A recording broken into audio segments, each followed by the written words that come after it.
Thank you for watching Amir Shakil 5858. I am Amir Putnam. I am thankful to all news resources.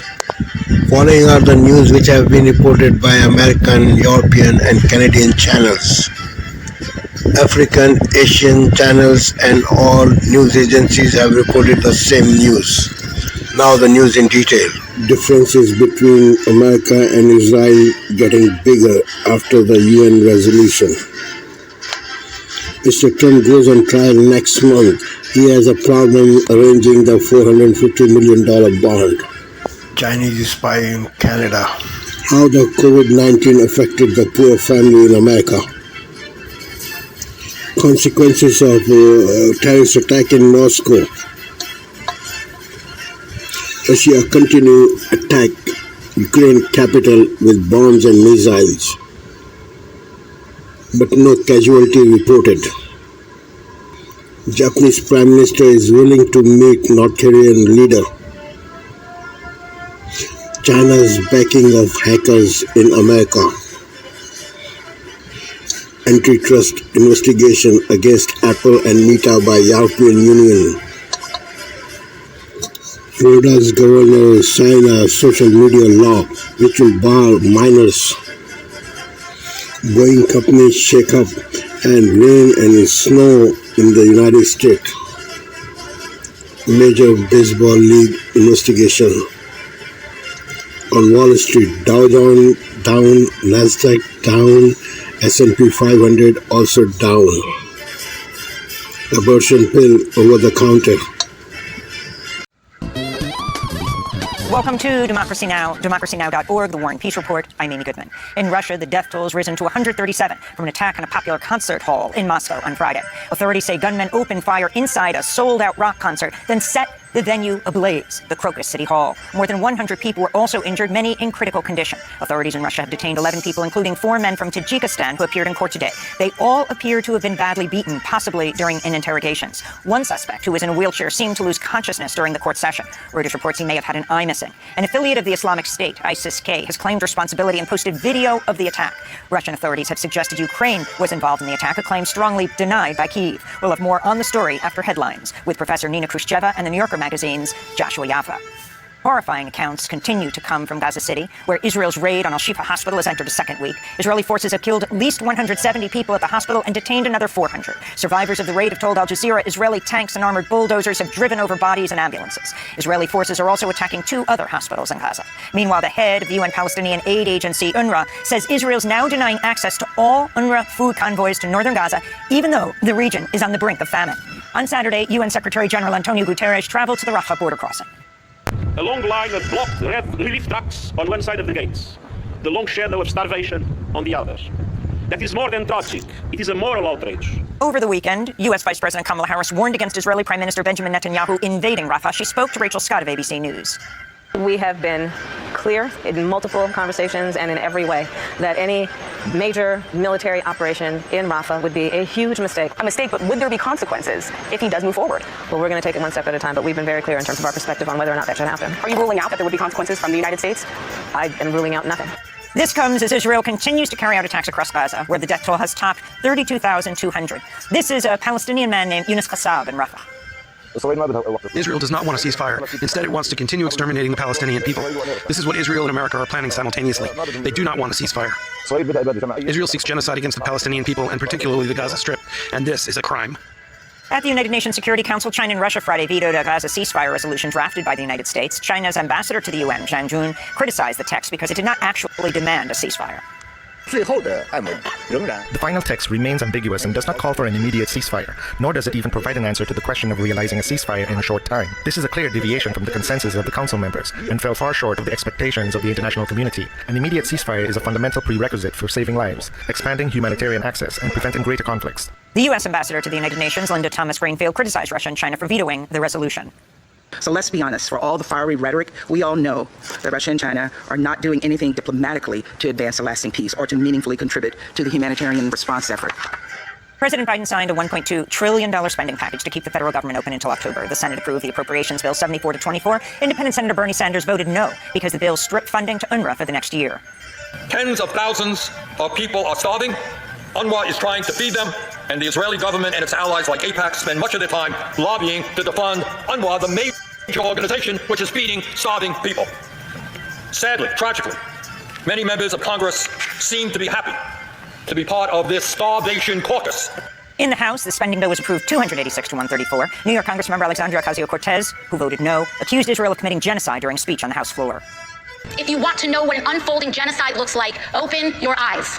It looks like the forced famine of 1.1 million innocents. It looks like thousands of children eating grass as their bodies consume themselves while trucks of food are slowed and halted just miles away. It looks like good and decent people who do nothing, or too little, too late. It is against United States law to provide weapons to forces who block United States humanitarian assistance. And that is exactly what is happening right now. Israeli Defense Minister Yoav Gallant is in Washington, D.C. for meetings with Defense Secretary Lloyd Austin and others. Axios is reporting Gallant is coming with a, quote, long list of U.S. weapons Israel wants to receive in an expedited manner.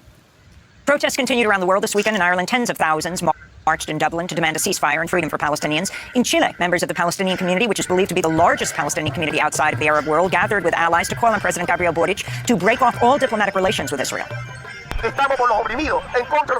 stand with the oppressed and against the oppressors. We are here to say no more crimes against humanity, so we protest. No more relations with the criminal state of Israel, which insults our nation. Here in New York, hundreds of activists gathered outside the Metropolitan Museum of Art to demand the prestigious museum and its board members cut ties with companies that benefit from Israel's assault on Gaza and commit to helping, quote, preserve Palestinian cultural heritage sites being destroyed by Israel, unquote. Activists displayed a massive 30 by 50-foot quilt on the steps of the Met, modeled after the AIDS Memorial quilt. The Palestine quilt pieced together works by 64 global artists on the theme of, quote, from oppression to liberation, free Palestine, unquote. In Senegal, early results from Sunday's presidential election put the opposition candidate Bassirou Diomaye Faye in the lead. At least 5 of the 18 other candidates already conceded to Faye, who's backed by the popular opposition figure Ousmane Sonko, who himself is barred from running. But former Prime Minister Amadou Ba, who has the backing of outgoing President Macky Sall, said he expects the vote could head to a runoff. The final provisional vote tally is expected Tuesday. Supporters of Sonko and Faye took to the streets to celebrate, nonetheless. I say it's great because it's democracy that's winning. Everyone thought it would never happen. Today, if these results are indeed confirmed, it's Senegal that absolutely wins. Sunday's vote had been rescheduled after President Sall sought to delay the election, leading to large protests and accusations of an attempted power grab. Sonko and Faye were released from prison just days before the election after Sall granted the men amnesty. Residents of Ukraine's second-largest city, Kharkiv, are facing rolling blackouts as Russia continues a wave of strikes against Ukraine's energy infrastructure. On Sunday, Russia hit an underground oil gas storage site. Meanwhile, Ukrainian forces are continuing to attack Russian oil refineries despite a warning not to do so from the United States. The Financial Times reports the Biden administration fears the attacks inside Russia could drive up oil prices and provoke retaliation. Ukraine also hit 2 more Russian ships and a communication center used by Russia's Black Sea Fleet. In Nigeria, at least 130 kidnapped school children from the northwestern state of Kaduna were rescued Sunday after more than 2 weeks in captivity. Previous reports had put the total number of students closer to 300, but officials said the total was actually 137. On Friday, the Nigerian army rescued 17 students kidnapped in the far northwestern Sokoto. At least 1,400 students have been abducted since 2014, with armed groups demanding ransoms for their safe return.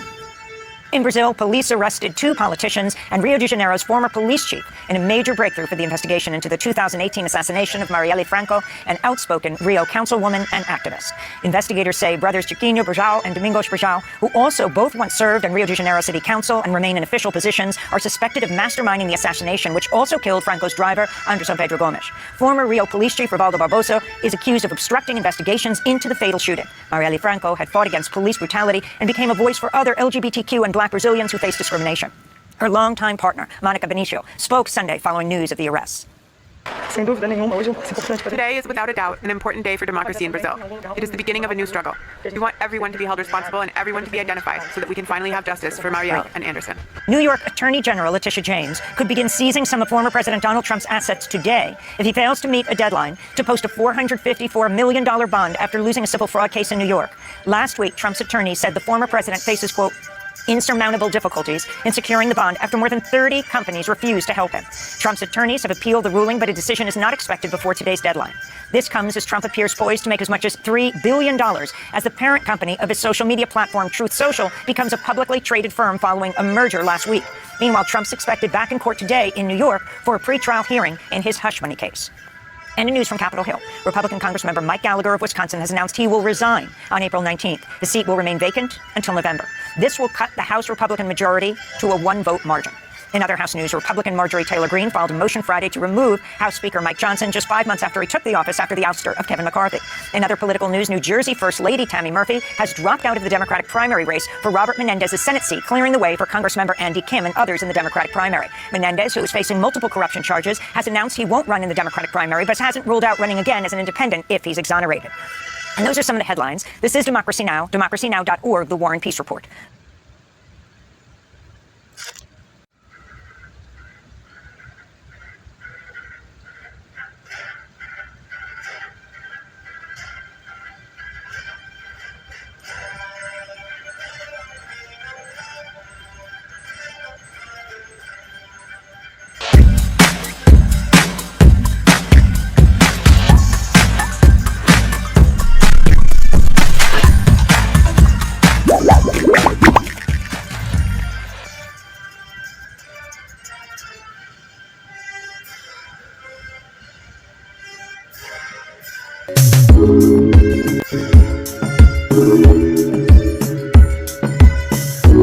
Yango.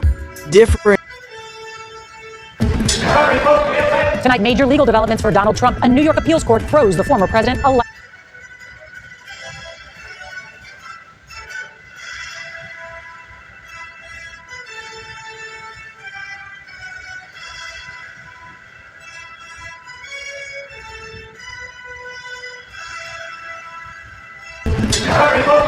Tonight, major legal developments for Donald Trump. A New York appeals court throws the former president a lifeline, reducing his bond by nearly $300 million. We appreciate and respect the appellate division very much. Plus, the date is now set for the first ever criminal trial of a former president. When could jury selection begin? We did nothing wrong. The CBS Evening News starts now. Good evening, I'm Nora O'Donnell, and thank you for being with us. We'll get to those big legal decisions for former President Donald Trump in just a moment, but we want to begin tonight with some breaking news. The Department of Homeland Security raided multiple homes of music mogul Sean Diddy Combs this afternoon. U.S. officials tell CBS News that the raids in Los Angeles and Miami Beach are part of a possible ongoing sex trafficking investigation. The 54-year-old founder of Bad Boy Records has been accused of sexual misconduct, including rape and assault by several women since November. CBS's Carter Evans has the developing details. Heavily armed federal agents raided hip-hop mogul Sean Combs' homes in Miami and Beverly Hills today. Agents could be seen pulling people from the homes and questioning them in handcuffs. It was unclear if Combs was there. Federal agents would execute search warrants simultaneously to make sure that they don't want anybody in Los Angeles calling people in Miami and vice versa to say the feds are here. Law enforcement sources tell CBS News that the raid by the Department of Homeland Security is part of a possible sex trafficking investigation. What we see here in the Department of Homeland Security leading a raid is that there may be some allegations that they're looking into of sex trafficking. Last November, the three-time Grammy winner was sued by his former girlfriend, Cassandra Ventura, who gave graphic details in her civil suit against Combs, claiming he subjected her to violence and sexual abuse during her over decade-long relationship with him. Ventura reached a settlement with Combs, and he has denied wrongdoing. In recent months, Combs has been accused of sexual abuse in at least 4 other cases, including a lawsuit by his former music producer, Rodney Jones, who's worked with Combs on his latest The Love album. Jones claims that for more than a year, Combs sexually harassed, drugged, and threatened him while working on the project. Combs' attorney called the lawsuit pure fiction, and Jones a liar. Now, the Department of Homeland Security released a statement confirming the raids in both cities, but they did not explain the reason behind the law enforcement action and said they would release more information as it becomes available. Combs has denied any wrongdoing. Nora? A developing story, Carter Evans, thank you. It was a wild day of legal rulings for Donald Trump, and it unfolded as the former president sat in a New York City courtroom. An appeals court lowered the amount of a bond in his civil fraud judgment from nearly $500 million to $175 million. The payment originally due today, now that deadline pushed by 10 days. In that hush money criminal trial, the judge set a trial date for April 15th. CBS's Robert Costa is outside Trump Tower in Manhattan.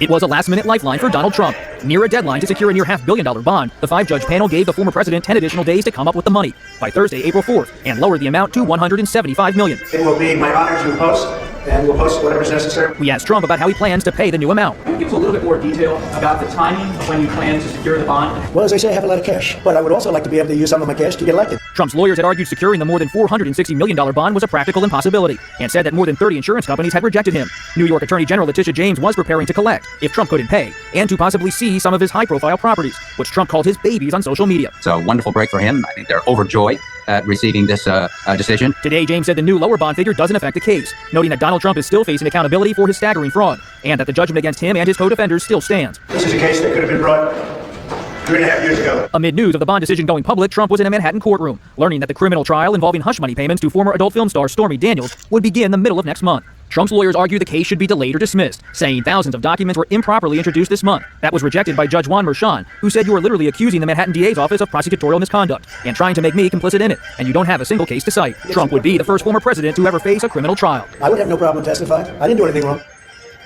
Former President Trump vowed to appeal the start of his criminal trial, but the judge told Trump's lawyers today, we'll see you on April 15th. This trial could pull the candidate off the campaign trail for 6 weeks. Nora? Robert Costa, thank you.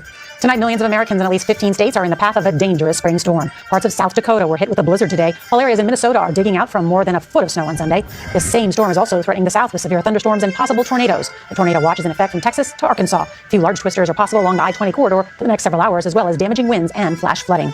Russian leader Vladimir Putin tried again today to pin Friday's terror attack on Ukraine, offering no evidence of its involvement. Nearly 140 people were killed and more than 100 wounded when gunmen stormed a concert hall in Moscow. CBS's Deborah Pata has details on the suspects and the ISIS group claiming responsibility for the attack. Blindfolded, bruised and beaten, the terror suspects were quickly brought to court following a speedy arrest after the Friday night massacre when 4 gunmen stormed the Krakow City Hall near Moscow, a popular concert venue, and methodically began shooting at the crowd before setting the place ablaze.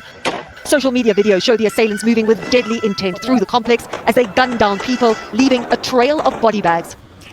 Speaking today, Russian President Vladimir Putin once again ignored the glaring failure of his security forces to prevent the attack, despite a US warning a few weeks earlier that ISIS was planning to strike. Instead, he intimated the Islamic militants had been working for Ukraine. Who stands to benefit, Putin said. It can only be those fighting at the hands of the neo-Nazi Kyiv regime. It's a charge Ukraine flatly denies and which the US has categorically repudiated. No one's really surprised. Security expert Jeff Horn says ISIS has been fixated with attacking Russia for years, in part as payback for Putin's military campaigns against the group in Syria and through Wagner mercenaries in Africa.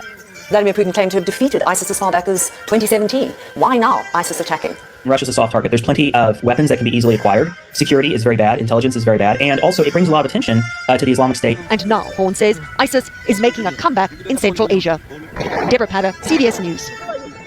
A major shakeup tonight at Boeing after a string of scary incidents involving the aircraft. The company's CEO announcing today he will step down. And he's not the only leader leading the aerospace giant. CBS's Chris Van Cleve has been asking the tough questions of federal regulators about safety. And he tells us how one airline is facing restrictions that could impact your summer travel.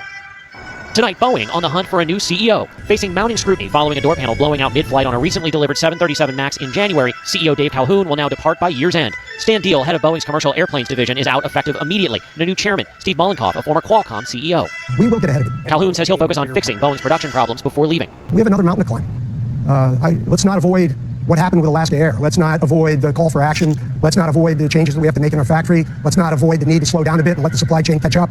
We got to get at that, just like we got at the rest. And we will get through that. Quality control issues were the focus of a recent FAA audit. Of its 89 sections, Boeing failed 33. The company will be meeting with regulators this week about a series of improvement plans. And now the FAA is also increasing oversight of United Airlines after a number of concerning incidents over the last month. The regulator will review company procedures to see if the carrier is effectively managing safety. Do you think this is happening because of what we've seen play out at Boeing this year? I think the FAA is feeling a lot of pressure from Washington, D.C. politicians as well as the public. The FAA may be acting in an overly cautious way, but if they feel this is the prudent decision to make, then so be it. Any FAA action likely comes as a result of the findings of that review. United says it welcomes the scrutiny and safety is its highest priority, Nora. Chris, is such a big story. I'm sure viewers want to know, how will this impact summer travel? Well, the timing of when this review is complete means any action the FAA takes could come right as summer travel is ramping up. We understand that they are considering possibly pausing United's ability to add new aircraft or new routes. Nora? Chris Van Cleve, thanks for that. Now to the illegal gambling scandal that has rocked Major League Baseball. The game's biggest star, Shohei Ohtani, addressed the media for the first time since the LA Dodgers fired his longtime interpreter over allegations that he stole millions of dollars from Ohtani's account to pay off a California bookmaker. CBS's Adam Yamaguchi is outside Dodger Stadium in LA. Tonight, Shohei Ohtani speaking for the first time. So I never bet on baseball or any other sports. Ohtani read from a prepared statement with a new interpreter, his version of how millions of dollars apparently disappeared from his bank account and may have been used to pay for illegal gambling debts, allegedly incurred by his longtime friend and interpreter, Ippei Mizuhara. Ippei has been stealing money from my account and has told lies. I'm very saddened and shocked that someone who I'm trusted has done this. He did not take questions. This is real life stuff we're talking about here. These are criminal investigations. There's Major League Baseball investigation. There is this is a serious story right now. Ohtani and Mizuhara were constantly side by side at press conferences and in the dugout, including last week when the Dodgers played in Seoul, Korea, just before news of the betting scandal broke. Mizuhara originally said Ohtani lent him the money to pay off his gambling debts, then said Ohtani was completely in the dark about it. Ohtani's attorneys later said the money was stolen from his bank account. The Dodgers immediately fired Mizuhara, and now there are holes in the interpreter's resume, including graduating from UC Riverside. The school says he never attended, and there are media reports that he interpreted for a Boston Red Sox player. The team says they never employed him in any capacity. But what has the sports world holding his breath is whether Ohtani will be tainted from the scandal. You have Shohei Ohtani, an international superstar, the greatest player on the planet maybe to ever play. He just signed a $700 million contract, and all of a sudden it's all thrown into jeopardy. Ohtani was unequivocal, but many questions still remain. No criminal charges have yet been brought, but federal authorities and Major League Baseball are investigating. This is hardly the end of the story. Nora? I think you're right, Adam Yamaguchi. Thank you. 2 brothers are attacked in the first fatal mountain lion incident in California in more than 2 decades. The story next. Tonight, wildlife officials in California are investigating an extremely rare mountain lion attack on Saturday that left one of two brothers dead and the other severely injured as they were out searching for deer antlers. The incident, which took place about 50 miles east of Sacramento, is the first fatal attack in the state in more than 20 years. CBS's Elise Preston has the terrifying details. They're requesting code 3 for a possible mountain lion attack. The Arpey's brother was being pinned down and the lion had a hold of his neck. A chilling call for help. Two brothers mauled by a mountain lion while hunting for shed antlers. During the assault, the brothers, 18-year-old Wyatt Brooks and 21-year-old Taylon Brooks, were separated. The younger Brooks was still able to dial 911. He was also bit in the face, and the victim is in an unknown location at this point. The older brother died at the scene. Wyatt underwent multiple surgeries. In a statement, the family described the pair as close as two brothers could be. A professional trapper later euthanized the 90-pound wildcat. It's a very rare thing to happen, at least in El Dorado County. It's been 20 years since California saw a deadly mountain lion attack. 8 people have survived violent encounters over the last decade. You see their footprints. I've never seen one, but it doesn't mean they're not there watching you. Elise Preston, CBS News, Los Angeles. A fire possibly sparked by lightning forced Carnival to cancel 2 spring break cruises that were scheduled for this week. An exhaust funnel at the tail of the Carnival Freedom went up in flames on Saturday during a thunderstorm in the Caribbean. Look at that, no one was hurt. The ship had a fire in the same place 2 years ago. An American figure skater pulls off an incredible feat. We'll show you his spectacular performance. A Virginia teenager put on a figure skating display for the ages, earning his first world championship. He's setting it up. Yes! That was a huge one. Ilya Malinin nailed 6 quadruple jumps on Saturday night, receiving the highest long program score ever. The 19-year-old has ice skating in his blood. He's the son of 2 Olympians from Uzbekistan. Nearly $2 billion in lottery money is up for grabs over the next 2 nights. Tonight's Powerball jackpot has grown to $800 million, and tomorrow night's Mega Millions grand prize now tops $1.1 billion. Heart of America is next with a California man recognized for his heroism on this National Medal of Honor Day. Today is National Medal of Honor Day, when we recognize brave Americans who have earned the highest military award. And for tonight's Heart of America, we want to introduce you to Brandon Say. Say received one of 6 Citizen Honors Awards chosen by the 63 living Medal of Honor recipients for displaying valor and values, courage, sacrifice, and patriotism. The 27-year-old wrestled a gun away from a mass shooter at his family's California dance studio during Lunar New Year celebrations last year. We met Say today at Arlington National Cemetery, where he participated in a wreath-laying ceremony at the Tomb of the Unknown Soldier. Afghanistan veteran and Medal of Honor recipient Master Sergeant Earl Plumley tells us what the Citizen Honors Award means. You don't have to have a uniform to serve the country, and I like that we come in and recognize normal citizens that were put in abnormal situations and really showed what being a great citizen looks like. Well said, and we ask Say what his message is to his fellow Americans. All the heroes you see today, the everyday heroes, they're ones like you, ordinary people striving for extraordinary things. Brandon Say and America's Medal of Honor recipients are tonight's Heart of America. And that is tonight's CBS Evening News. I'm Nora O'Donnell. Good night.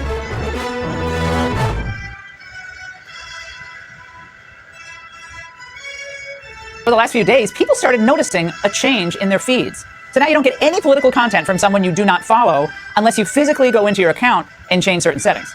It turns out that Meta, which owns Instagram, has started restricting users' access to political content just months before the election. So anything that has to do with laws, elections, or social topics will be limited. Joining me now is journalist Michael Schellenberger, founder of Public on Substack. Michael, now, this is supposed to be for all political content, but I just want to remind viewers that Mark Zuckerberg, who owns, of course, the old Facebook, poured more than $350 million into the 2020 election via, all the nonsense in Pennsylvania. So what's he up to here?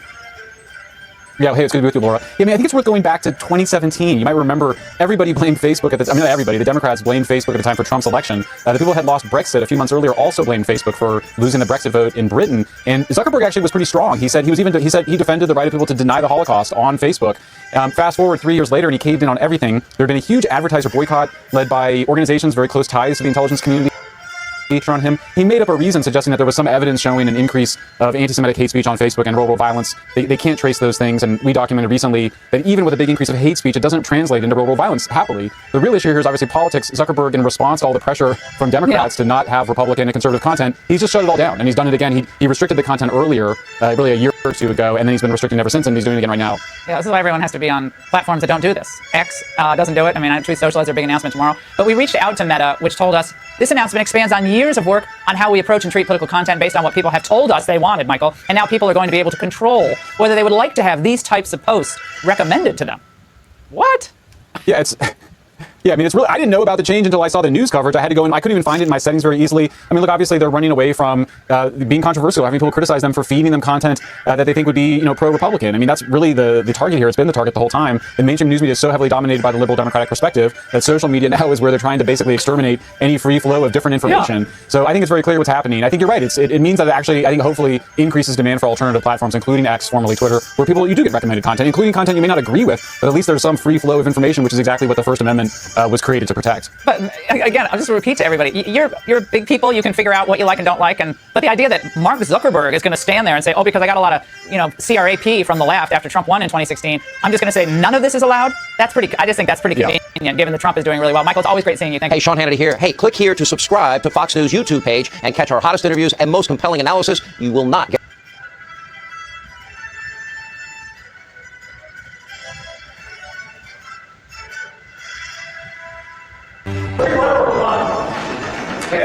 New York's plan to seize Trump's buildings running into a major roadblock. Trump scoring a win after an appeals court slashed his staggering $450 million bond to $175 million in his civil fraud judgment. He now has 10 days to pay the lower amount in order to stop Attorney General Letitia James from seizing his assets. That all happening while Trump was in a different courtroom today. A judge ruling his hush money trial will start April 15th, meaning Trump will be the first presidential candidate on trial while campaigning. Trump slamming the criminal cases against him as election interference. I respect the appellate division for substantially reducing that ridiculous amount of money that was put on by a corrupt judge. He ought to be looked at, and James ought to be looked at, because she tried to get him. She's like the puppet master of the judge. We're going through this weaponization of our government to try and knock out somebody's political opponent. And so far, based on the polls, it's not working at all. That case is a scam, it's a sham, and it's a hoax. Democrats and the media, who were once thrilled about the prospect of Trump surrendering his assets, now fuming over the decreased bond. This is so infuriating, I don't even know what to do. Now he's getting his own private system of justice. This is an absolute travesty. But certainly, this is one heck of a break for, yet again, Teflon Don. The playbook is different for former President Trump. He's pretty much gotten everything he's wanted. For what reason? No one else in the country would have that kind of luck. And my favorite, Bonnie Willis, is back after being forced to dismiss her ex-lover from Trump's election interference case. The prosecutor says it is full steam ahead, though, to go after Trump. I don't feel like we've been slowed down at all. I do think that there are efforts to slow down this train, but the train is coming. For the record, I'm not embarrassed by anything I've done. I guess my greatest crime is I had a relationship with a man, but that's not something that I find embarrassing in any way. All right, Judge, there's lots to shoot at here. Take your pick, whichever one you want. Thank you. The $175 million bond, which certainly is appropriate because there was absolutely no connection between the $475 million and I think it's $500 million at this point with the interest that Engoron just pulled out of the sky and said, I'm going to hit Donald Trump for that. And, they're just disappointed because they wanted to call him broke down. And he's not broke down anymore. He's going to make that $175 million bond. Now, it is conditioned, of course, upon his perfecting his appeal by September. That means he's got to have all his appellate work in the appellate division, first department, which rendered this decision reducing the bond. But I want to just, Dana, because I looked this up, when Sam Bankman-Fried, who apparently conned something like $1 million or 1 million victims, his bond was $250 million. Bernie Madoff had 40,000 victims. His bond was $10 million. Donald Trump, no victims, $500 million. I mean, I don't know where those people from the other stations are learning the law or what they're talking about. But look, there's no harm, no foul. That's the end of it. No one relied to their detriment on anything. No one lost a dime. Donald Trump is a whale client. Everybody who comes in with him makes money with him. That's number one. Number two, on the business records case, it's going to start on April 15th. They've got a convicted felon who was a liar, who was the main witness in that case, on a case that is literally without basis because they took a federal felony charge and they tried to breathe life into a statute of limitation past misdemeanor in New York that the DA Cy Vance didn't want to go on, and that Alvin Bragg didn't want to prosecute, that the Southern District wouldn't prosecute, and that the FEC didn't prosecute. So the Democrats came in and they breathed hate into this falsifying a business record by bootstrapping a felony from the feds, pulling away the statute of limitations and the misdemeanor, pulling out Michael Cohen to be their central witness, and it's absurd. And the last thing I want to say is this. You had the Supreme Court came out and they said the Secretary of State in Maine, as well as the Supreme Court Justice, I think it was in Colorado, were wrong. You can't take them off the ballot. They said to Fannie Willis, get rid of your lover. You can't have him on. And 6 of your counts go because you don't even know how to draft an indictment. And to Engoron, they're saying your bond is nowhere consistent with the facts, and we're going to take it down, 40, 60%. So they're in bad shape already, and I think it's going to continue that way. This is all coming out of the Democrats who hate Donald Trump. Greg, how do you see all this? Very good question, Dana. I like my shirt, even though it looks rather strange on TV. I love that montage. That there are people who are so infuriated they don't know what to do. That's what he said. I'm so infuriated I don't know what to do because Trump only is going to pony up $175 million. So what kind of life do you lead? Do you have any friends or any family? What kind of lonely existence is this when you derive your happiness or sorrow based on the trials of another person? I can't imagine how small that world is. To see when I saw that emotion, I go like, God, I don't even get that. I don't get that mad. When there were crime sprees, I was angry, but I was angry because there was actual crime. But like over somebody else, it's so weird. The bond was based not on thoughtful, reasoned penalties. It was based on what Trump was going to make, his profit, and it was reverse engineered using the manipulation of a law that wasn't used in that way before. That's why it was called unprecedented. I still want to know who he writes the check out to, even for this bond. But if you hate Trump, you should still maintain a shred of principle and say, say, look, I don't want this guy in the White House, but I realize that this is like illegal, immoral, and will have lasting consequences in the real estate industry, and therefore ultimately the city. People like Democrats like Jamie Dimon are saying that, and yet, you're not. I think the problem right now is you can't argue with an ignorant mob. Right. And the people cheering this on, those people you saw, have no idea what they're cheering. They have no idea. They don't, when they see unprecedented in the seizure of private property, they go hooray, and they don't think, well, this is where people live and work. They don't know what this is going to incentivize for the future. Republicans are going to be able to do this. More Democrats are going to do this. The people who are in real estate are not going to want to invest in this city. But if you bring this stuff up, they'll look at you with a blank face because they're soaked to the gills with TDS. It's like, it's like arguing with a mob, torching an AutoZone. Like they're in that moment, destroying that building. And you do realize people work there, and it's not going to help everybody living in that area, and they don't care. They'll just trash it, and they'll punch you in the face. That's the mentality. Jessica, why were they so mad about the rule of law being followed? I don't think that they would say that it was that the rule of law was being followed. From the commentary that I've heard and observed on social media in the afternoon, that they feel that this is about two tiers of justice and no other person but Donald Trump would have had the bond amount lowered that much. And I know that there have been larger bonds. It seems like 99.9% of them have been to public companies and not to individually held companies. And that's really the point of distinction there. Isn't that a tiered system of justice? I'm saying what they were arguing. I have consistently felt uncomfortable about this and also said that it was a distraction from the cases that people are really interested in seeing play out before they go and cast their votes in November or whenever their early voting period starts. It is definitely a win for Trump, and you saw that in his press conference afterwards where he said, the beautiful appellate division, I'm happy to pay this. I do still think that there was no point in him bragging beforehand about how he had the money. He said he had $500 million a few days ago. Then before that in his deposition, he said that he had $400 million in cash. I guess we will never know. But I think he really gave up the game in one exchange with a reporter who said, are you worried a conviction could cost you the election? And his answer was, well, it could also make me more popular. And I understand his thinking on that, and survey after survey reveals that isn't the case. No, he gains popularity. He did that through the primary, and he is obviously running very competitively, but people don't want to vote for a convicted felon, and I think he needs to be careful about that. He still has a lot of cases pending against him. Isn't that the whole point of this, though? Yes. Yeah. And it's also... So people don't vote for a felon. It's a circular argument. But that's making it out as if the man didn't do anything wrong. And the average real estate investor isn't inflating the worth of their... You know anything about real estate, Jessica. You rent. Look at that building right there. Trump owns that building. Take a look at the entire Manhattan skyline. Trump owns all of these beautiful properties. He's built these things. What has Joe Biden built? Joe Biden has not built anything, Jessica. Whoa. He hasn't even built a charging station. Okay? This man is responsible for thousands of Americans being hired and millions of dollars being made by banks, by investors in this great city. The book in the back shot of that stupid former assistant U.S. attorney, you know what it said? Taking Down Trump. That was the book in his little backshot library. This guy is a straight player. These are not straight players. These are hounds, Jessica. This is a savage attack on a man because these people are mentally ill. They don't want to see him actually convicted at all. They just want to see him convicted before the election. They don't care what happens after the election. That's the whole point of this. Joe Biden has unleashed the hounds, and Fanny's talking about the Fanny train. Come on. If you take the Trump train and the Fanny train, and you go like this, my money's on the Trump train. Choo-choo, Fanny. Remember after 9/11, Jessica? I do. How we treated Khalid Sheikh Mohammed? Your Democrat lawyers flew down to Gitmo to represent him. All they did was talk about, they need constitutional rights. They need all of the rights that they should have, the right to appeal, the right to due process, the right to a trial. They're giving terrorists more respect than Donald Trump. They said, this is what makes America, America. Now, they're just destroying this man. They don't care about precedent. They're just trying to attack him any which way they can. Donald Trump has he thinks it's great representation. He is being given due process. He's gotten almost all of his requests from the Supreme Court down to the state courts. Okay. And what you just said, beyond the incredibly rude way that you began about the fact that I rent my apartment, is basically giving him carte blanche to do everything from storing classified documents and flatting subpoenas and not returning them to fomenting an insurrection after he lost an election by millions of votes. He's not charged with that, is he? What I'm saying is there's no victims in any of these cases. You guys are very angry. No, none. And you guys are very angry that he has the cash. I'm not angry. The other day you said, he's broke. He doesn't have $500 million cash. And then he just put up bond for like $97 million for the woman who accused him. And then he put another $175 million for this stupid case. She didn't just accuse him. He was found liable. You're mad he's rich. I'm thrilled he's rich. The next segment is so fun. Tonight, the breaking news as we come on the air, the extraordinary scene unfolding right now. Federal agents on the scene, the raids in Los Angeles and Miami. The raids at the home of music mogul Sean Combs. Homeland Security agents late today moving in on both homes belonging to Diddy. Tonight, why federal authorities say they are on the scene. Kana Whitworth with late reporting live from Los Angeles. Also tonight, the breaking news on Donald Trump. Today was the deadline for that $464 million bond. Tonight, an appeals court giving Trump 10 more days now, and now saying he can post less than half that. But if Trump loses his case on appeal, he'll owe it all. And tonight, the other case, the fireworks in court, the judge not happy, and says Trump's first criminal trial will begin 3 weeks from today. The severe storm threat as we come on the air tonight, several states, and tonight, the tornado threat widening. Multiple tornadoes already reported from the system, and this is all moving east. Ginger Z will time this out. The new video tonight showing Russian officers officers chasing down a terror suspect in the woods, wanted for that deadly attack at a concert hall in Moscow. Tonight, at least 139 people now killed at this. Mark the rabbits with what we know. The major shakeup at Boeing tonight amid a series of alarming incidents, including that door that came off at 16,000 feet. Tonight, Boeing's CEO and 2 top executives are out. Gio Benitez covers aviation. A horrific tragedy at a hotel pool, an 8-year-old girl drowning. Authorities believe she was sucked into a pipe in the pool while swimming. Just moments ago here, the highest paid player in Major League Baseball breaking his silence tonight. The LA Dodgers' Shohei Ohtani making his first statement on the gambling scandal and what he now claims. Tonight, Israel canceling this high-level meeting in Washington set for this week after President Biden urged Benjamin Netanyahu not to move forward with that assault in Rafah. Tonight, a global outpouring of support for Princess Catherine. King Charles meeting with Catherine before she went public. Princess Catherine writing that message herself and her hope. And Sarah Ferguson tonight with her support. Here in the U.S., the deadly attack, 2 brothers attacked by a mountain lion in California.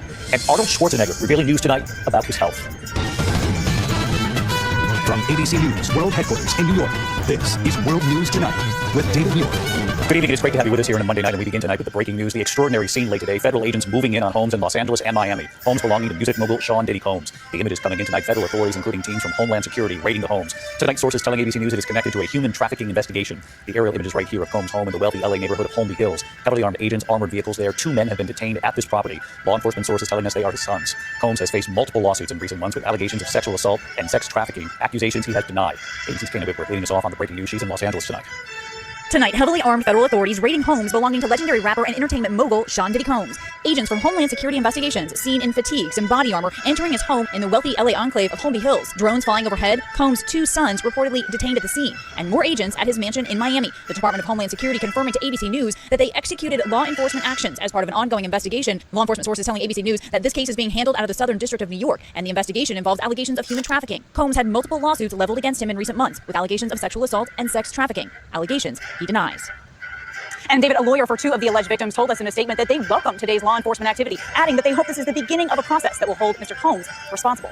David? Kana Whitworth leading us off on the breaking news. Kana, thank you. We turn next tonight to major developments involving Donald Trump. Today was the deadline for Trump to put up a $464 million bond. Well, an appeals court giving him 10 more days now, and now saying he can post less than half that. Ultimately, though, if Trump loses his appeal, he will owe it all. Tonight, Trump appearing very pleased with this decision and says he will come up with the money in 10 days. New York's Attorney General was preparing to take action on Trump's properties in lieu of the bond. But tonight, Trump's efforts to further stall the first criminal case, the hush money case, did not work. The fireworks in court today, the judge not happy, and saying Trump's first criminal trial will begin 3 weeks from today. Senior investigative correspondent Aaron Katursky outside the courthouse tonight. Donald Trump walked into court today grim-faced. It was the deadline for him to post a $464 million bond in a civil fraud trial, but his lawyer said he didn't have the money. And the New York Attorney General was already putting the wheels in motion to seize his assets. Trump's lawyers claimed 30 insurance companies had turned the former president down for a bond, refusing to accept his real estate as collateral. On social media, Trump ranted he was being pressured to raise cash by selling off buildings like Trump Tower, complaining, "Why should I be forced to sell my babies?" But today, at the 11th hour, a lifeline. An appeals court reducing that bond by more than half to $175 million and giving Trump an extra 10 days to pay it. Most either $175 million in cash or bonds or security or whatever is necessary very quickly within the 10 days. The reprieve coming as Trump sat in a Manhattan courtroom trying to convince a judge to further delay the start of another case, his first criminal trial. Trump charged with trying to hide a sex scandal from voters by falsifying business records about a hush money payment to porn actress Stormy Daniels. Jury selection was supposed to start today, but was already delayed until April 15th to give Trump's team more time to review newly disclosed documents. Now they were asking for even more time, accusing the district attorney's office of widespread misconduct and unethical actions. But in a heated hearing, Judge Juan Merchan calling those claims a far cry from true, declaring the trial will indeed go forward April 15th, 3 weeks from today. Outside, Trump attacking the judge. The judge cannot go faster. He wants to get it started so badly. Suggesting he could take the stand in his own defense. I would have no problem testifying. I didn't do anything wrong. So Trump's first criminal trial starting 3 weeks from tonight, and David has 10 days now to post that reduced bond of $175 million in the civil case. But if he loses that civil case on appeal, he's still on the hook for the whole judgment, nearly $500 million. David? Aaron Katursky in Lower Manhattan tonight. Aaron, thank you. We're going to turn now to the severe storm threat and real tornado concern across multiple states tonight. This line of storms stretching from Texas and the Gulf all the way up to Wisconsin. Strong tornadoes possible right into the evening hours. Multiple states remain under winter weather alerts tonight. Extremely dangerous travel with whiteout conditions possible. Look at this in Garden City, Kansas. A tornado touching down. This is one of 5 reported tornadoes from the system already. And treacherous driving along I-70 in western Kansas from the snow. Chief Meteorologist Ginger Z tracking all for us tonight. Hey, Ginger. Hey, David, right through the middle of Louisiana, a tornado watch for the next couple hours. And we'll see this still marching through Mississippi as we go into the overnight. As we know, nocturnal tornadoes can be more than 2 times more deadly, so have 2 ways of getting warnings tonight if you're ahead of that line. It'll still be around by tomorrow morning, but on the backside of this, it's the blizzard warnings that are in place from the high plains of western Kansas right up through South Dakota, those winter weather advisories from New Mexico up to Minnesota and Wisconsin. We're going to move it to the east, and speaking of the east, we were drenched over the weekend. Providence, Rhode Island, more than 10 inches above average to date for this year. A lot of places like New York City, 150% of normal. David, more by Thursday. Yeah, that was extraordinary over the weekend. Ginger, thank you. We turn now to new images coming in tonight after that horrific concert attack outside Moscow. Graphic new video posted tonight by Russian state media. You can see officers there chasing a suspect through the woods, catching them, beating him. Tonight, for the first time, Vladimir Putin blaming radical Islamists, but not mentioning ISIS, even though ISIS has claimed responsibility. Here's Martha Raddatz. Dramatic new video tonight showing Russian officers chasing down one of the men accused of the massacre in Moscow, kicking him repeatedly when he is finally caught. The image is posted by Russian state media. He was one of 4 suspected ISIS terrorists dragged into a Russian courtroom today, bruised and bloodied, one in a wheelchair, barely conscious. Russian authorities are not denying reports that the suspects were tortured. At least 139 people killed, nearly 200 more injured Friday, gunmen slaughtering concertgoers and shoppers, tossing explosives as they escaped. Within minutes, a massive fire trapping many inside, causing the roof to collapse. The U.S. warned Russia just 2 weeks ago of an imminent risk from ISIS-K, specifically at a concert venue. Vladimir Putin tonight saying the attack was committed by radical Islamists, but not specifically ISIS, pointing the finger instead at Ukraine without evidence. The Ukrainians deny any involvement. Russia says 3 of the suspects have pleaded guilty, but Putin keeps implying Ukraine backed the attack, even though the U.S. is adamant Ukraine had nothing to do with it, and ISIS-K itself claims responsibility. David? Mark Duran is reporting on this again tonight. Thank you, Martha. Back here in the U.S. into the major shakeup at Boeing after a number of safety scares, including that door plug coming off at 16,000 feet. Tonight we have learned the CEO will step down. Gio Benitez covers aviation. Tonight, just months after that door plug flew off in Alaska Airlines Boeing MAX 9 at 16,000 feet, raising questions over Boeing's quality control, a major shakeup at one of the largest aerospace companies in the world. Boeing CEO Dave Calhoun announcing he's stepping down, planning to retire at the end of the year. 2 other executives also leaving, including the CEO of Commercial Airplanes, who retired today. Calhoun telling CNBC this was completely his decision, that it's time. I've entered my 5th year. At the end of this year, I'll be close to 68 years old. It comes amidst increased scrutiny over Boeing's production after an investigation found that Alaska Airlines door plug blew out because 4 key bolts were missing, and an FAA audit obtained by the New York Times finding Boeing failed 33 of 89 product audits. Calhoun vowing to see the company through crucial changes. We are at the early stages of responding to, in my view, an overexercised supply chain and an overexercised Boeing factory, and we're going to calm it down. We're going to get ahead of all of the issues that either the FAA and, way more importantly, our own people bring to our attention, and we'll get ahead of it.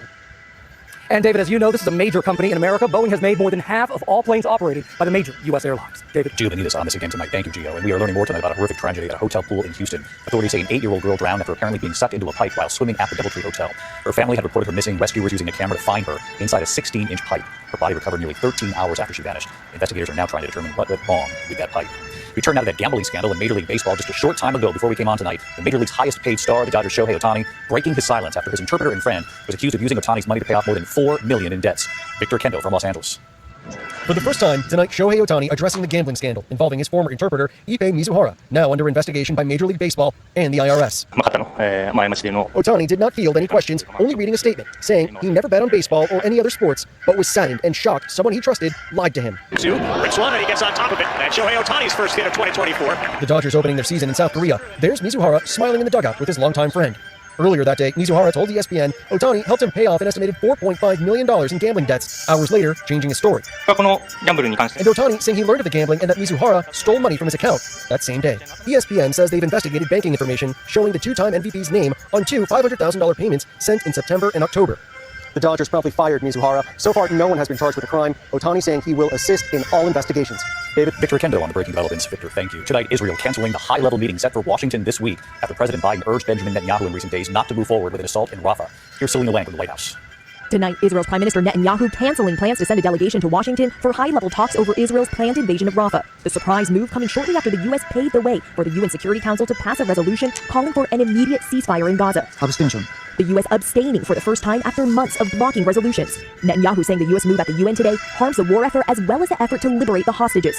For weeks, the U.S. has urged Israel not to go into the southern city of Rafah without a plan to protect the 1.3 million Palestinian civilians sheltering there, who are now on the brink of famine. But David, the U.S. is downplaying any rift with Israel, insisting that there's been no change in U.S. policy, explaining that the U.S. has always supported a ceasefire deal with the release of hostages. But Netanyahu, he disagrees, since this resolution does not condition a ceasefire deal on the release of hostages. David? Selena Wang at the White House for Selena, thank you. Tonight, the outpouring of support for Catherine, Princess of Wales, after sharing her cancer diagnosis with the world. You'll remember from Friday night that deeply personal message. ABC News has now learned it was written by the princess herself, Catherine Ling on King Charles, who was also undergoing cancer treatment and who visited her the day before she went public. Tonight, Sarah Ferguson, the Duchess of York, who revealed her own skin cancer diagnosis earlier this year, saying she is full of admiration for Catherine for speaking out. When we come back tonight, the deadly attack, 2 brothers attacked by a mountain lion. One of the brothers did not survive. And the news coming in tonight on Arnold Schwarzenegger, revealing news on his health. कि 85 inch की LED 30,000 रुपए की मिलेगी 4K Android और washing machine 20,000 रुपए की मिलेगी। Tonight, authorities have identified 2 brothers attacked by a mountain lion in El Dorado County, California, about 50 miles outside Sacramento. They say 21-year-old Taylon Brooks was killed and that his 18-year-old brother, Wyatt Brooks, suffered severe injuries to his face. The lion attacked while they were walking along a dirt road, authorities putting the lion down. It was the first deadly mountain lion attack in that state in 2 decades. When we come back here tonight, the news on Arnold Schwarzenegger, what he has revealed tonight. To the Index, and tonight, Arnold Schwarzenegger has revealed he has received a pacemaker. He says he went in for a checkup and his doctor told him he needed the pacemaker as soon as possible. He had previously undergone 3 open heart surgeries. The pacemaker was implanted last week. Tonight, Arnold joking he had the surgery, quote, become a little more of a machine. Well, he is a machine, and we wish him well tonight. When we come back here, a passing note tonight. Someone you met right here on this broadcast. His message moved so many of you. Tonight, we take you right back to where we met him. Finally tonight here, a note about someone we introduced you to a few years back here. His story and his unmistakable determination to build something to be proud of in America. Tonight, saying goodbye to the suit maker from Brooklyn who told us made in America meant everything. We took you to Brooklyn to meet Martin Greenfield, who had been making suits in America since 1947. Up the stairs, the elevator, straight to the factory floor. How are you? How you doing? Good to see you. How Martin got here was the real story. How long have you been in this factory? 70 years. 70 years. Martin was just a boy when the Nazis came to his village in Czechoslovakia. His family was later taken to Auschwitz. I was separated completely from my parents in Auschwitz because some were sent to the left and I was sent to the right. And you never saw your family again? Never saw anybody again. It was there, as a boy, the Nazis put Martin to work as a tailor. I didn't know how even to hold a needle or how to sew. He was taken to Buchenwald next, and when the camp was liberated, it was General Eisenhower who was right there. Eisenhower was the big tall man, and I shook his hand and I cried. I cried with joy. Martin came to America, and he told me he remembered the first time he saw the Statue of Liberty. All night I was watching. I was waiting to get to America. He would use those skills he learned while surviving to get to work here. He would buy the factory himself. Every day I wear a 3-piece suit. This is yours today? Yeah. Did you make this? Of course. And of all of the people he would make suits for, that general who became president, President Eisenhower. How important is it, those 3 words, made in America? Made in America for me. I love this country. I don't see colors. I only see people. Tonight, his 2 sons will now run the business. For Martin, family was everything, including the family he lost. How often do you still think about your family? I still dream of them being alive. I see them in my dream. And will never forget the lesson from his own father, who told him,